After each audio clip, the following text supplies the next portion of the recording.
Мен Мереке Қанып Талант бірінші Б классында сыныбында оқимын. Қазір біз өрт сөндіру қауіпсіздігін айтатын боламыз. Мысалы, үтік, яғни үтіктеп жатқанда мына ыстық болады. Сол үшін қауіпсіздік ережелерін сақтап жүріңіздер.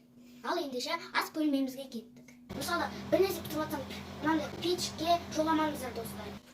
Пеш қосылып тұрғанда кішкентайға жақындамау керек. Мысалы, қауіпсіздік ережелерді сақтап жүріңіздер. Мына розеткеге темір салуға болмайды. Өйткені білесіздер ғой, ол розеткеге өрт шығып кетеді.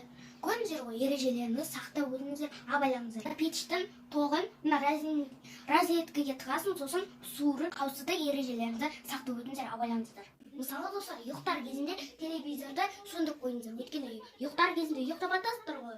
Сосын телевизор қосып тұра берсе, ол жанып кетеді. Мысалы, телефонмен зарядтап ойнап отырсаңыздар, тоқ суырылып кетіп, өртеніп кетуі мүмкін. Қауіпсіздік ережелерді сақтаңыздар. Ал достар, біз қауіпсіздік ережелерді айтып болдық. Үнемі байқап жүріңіздер. Ал достар, сау болыңыздар.